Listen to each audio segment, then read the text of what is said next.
여기 조금 신기하게 못생긴 동물이 하나 있습니다. 바로 벌거숭이 두더지 쥐라고 불리는 쥐과 동물인데요. 몸의 길이는 대략 10cm이고 지하에서 100마리에서 300마리 정도가 무리를 지어 산다고 합니다. 요즘 과학계에서는 이 동물에 대한 연구가 한창이라고 해요. 왜냐고요? 바로 쥐인데도 불구하고 평균적으로 2년에서 5년 만에 사는 평범한 쥐들과는 달리 30년을 장수하기 때문입니다. 이는 인간의 나이로 치면 800년에 가까운 것이라고 합니다. 도대체 이 벌거숭이 두더지 쥐의 장수 비결은 무엇일까요? 이들의 노화에는 어떤 비밀이 숨어 있을까요? 이들의 생활 방식과 생체 메커니즘은 노화와 죽음에 대한 비밀을 풀 수 있는 열쇠가 될 수 있을까요? 모든 생명체는 태어나면 필연적으로 죽어야 하는 운명에 처해 있습니다. 너무 당연해서 의문조차 가지지 않았던 명제죠. 죽어야 한다니까. 모든 인간은 죽는다니까. 소크라테스도 인간이고, 그래서 소크라테스마저도 죽었다니까. 우리는 죽음이라는 것을 당연하게 여깁니다. 물론 가까운 사람이 갑작스럽게 죽음을 당했거나 도무지 이해할 수 없는 사고에 의한 죽음을 묵도했을 때 혹은 질풍노도의 시기에 우리는 인간이란 무엇인가 또 죽음이란 무엇인가를 실존적인 입장에서 생각해 보기도 하죠. 하지만 오늘 여러분께 들려드리고 싶은 이야기는 죽음에 대한 철학적 논지가 아니고요. 왜 생물은 죽는가에 대해서 과학적, 특히 생물학적으로 분석한 이야기입니다. 오히려 철학보다 더 확실하게 삶의 의미를 가르쳐주고 종교보다 더 따뜻하게 죽음의 공포를 없애주는 생물학으로 여러분들의 가려운 부분을 확실하게 긁어줄 단 하나의 이야기, 바로 고바야시 다케이코의 생물은 왜 죽는가? 지금부터 시작해 보도록 하겠습니다. 생물학자 고바야시 다케이코는 생물은 왜 죽는가에 대한 답을 생물의 탄생에서부터 노화, 죽음까지 아우르며 방대한 생물학적 지식으로 독자들을 이해시키고 있습니다. 죽음에 대해 이해하기 위해서 우선 생물이 과연 무엇인지 그 정의부터 알아야 될 것 같은데요. 생물이 되기 위해서는 두 가지 조건이 모두 갖추어져야 한다고 합니다. 우선 첫 번째, 개체가 단독으로 존재할 수 있는가? 두 번째, 이 개체가 스스로 증식할 수 있는가? 따라서 단독으로 존재하며 자가 증식하는 세균은 생물이 맞지만 코로나 바이러스처럼 자기 복제는 가능하지만 숙주의 기생에서 살아갈 수밖에 없는 개체는 생물로서 인정을 받지 못하게 되는 거죠. 이런 생물의 탄생은 억겹의 세월과 우연으로 만들어진 산물이라고 합니다. 한번 우리 우주에 생물이 존재할 확률을 계산해 볼까요?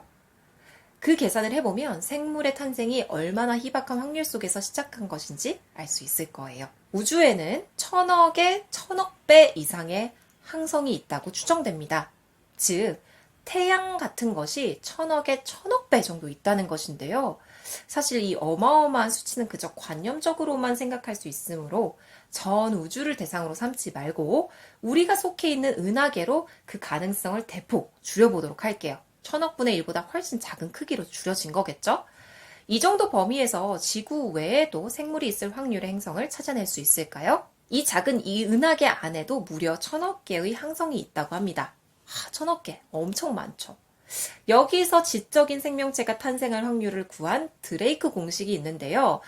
이 공식에 따르면 1000억 개 정도의 태양계 내에서 우리처럼 지적인 생물체가 살고 있는 곳은 고작 10개 정도라고 합니다. 근데 사실 이마저도 학계에서는 너무 많이 잡은 거다라는 논란이 있다고 해요. 그럼 뭐 이래저래 다 빼보고 나면 결국 하나의 행성에서만 생물이 살 수 있다라는 결론이 난다고 합니다.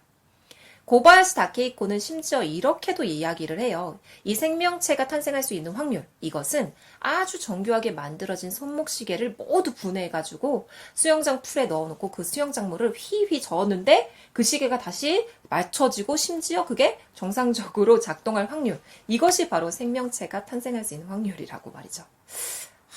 굉장히 희박하죠? 이렇게 탄생하게 된 생물은 주변의 다양한 환경과 상황에 맞게 번식하게 되고 변화하게 됩니다. 그래서 지금의 다양한 종들을 만들어내게 된 거죠. 하지만 이렇게 어렵사리 태어나게 된 생물들에겐 필연적으로 죽음이 기다리고 있습니다. 도대체 왜 생물은 죽어야만 할까요? 이에 대해 저자는 두 가지 이론을 제시하고 있어요. 우선 먼저 한정된 식량과 공간 때문이라는 거죠. 지구에는 먹을 수 있는 식량이 정해져 있고 생물들이 살 수 있는 공간이 한정되어 있기 때문에 생물은 다음 세대를 위해 죽을 수밖에 없게끔 진화했다라는 것인데요. 뭐 어느 정도 납득이 가는 썰이죠. 끝없는 번식을 상상해 본다면 지구가 금방 발디딜 틈이 없는 곳으로 변하긴 하겠죠.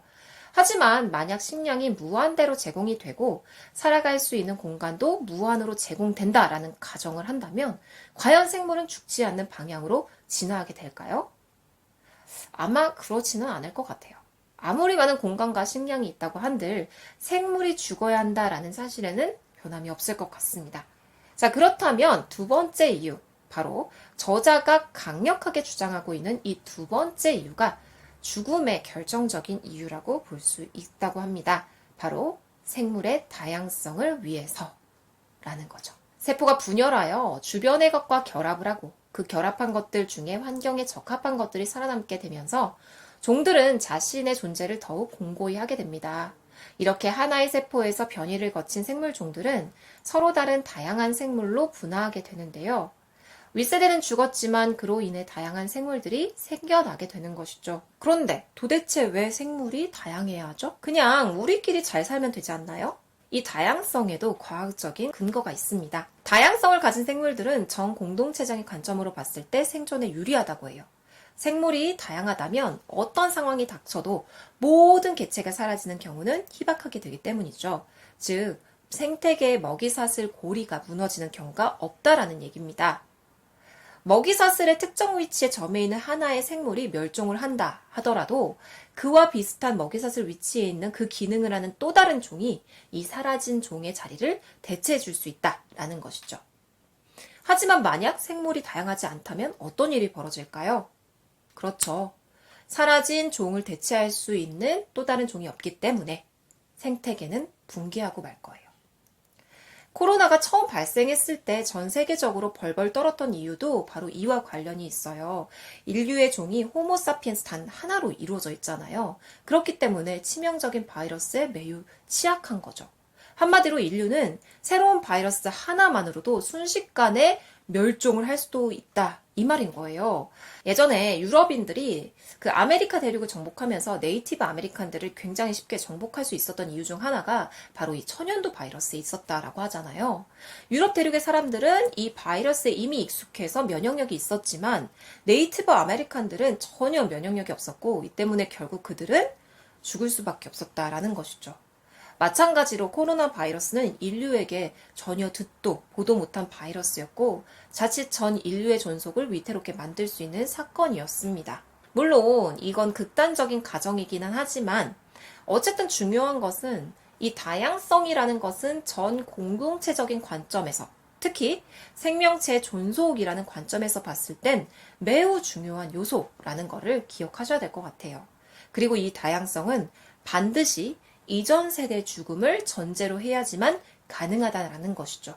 결국 우리가 두려워하는 이 죽음이라는 것은 생명의 연속성을 지탱하는 원동력이라고 할 수 있습니다. 고바야시 다케이코는 이 원리를 더욱 확장시켜 그리하여 우리는 무엇을 교육해야 하는가, 또 어떻게 살아야 하는가에 대한 사회적인 논의로까지 뻗어나가고 있었어요.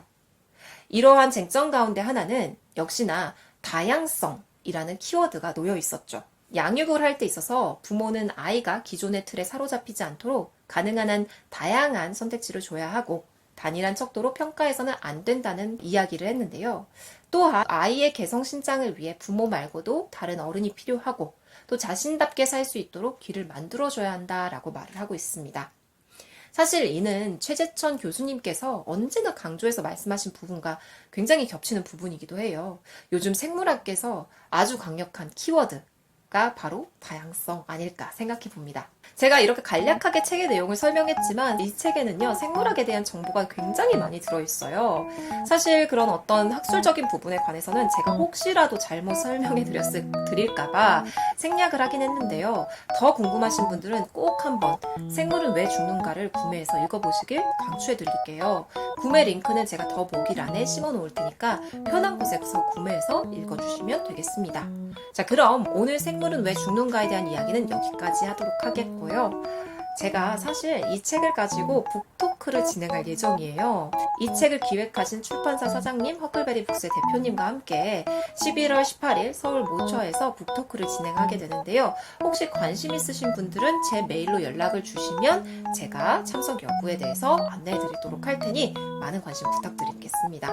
자, 그렇다면 진짜 오늘 영상은 여기까지 하겠고요. 다음번에도 좋은 책 소개해 드릴 수 있도록 열심히 읽고 쓰는 삶 지속하도록 할게요. 그럼 다음 시간에 또 봐요. 안녕.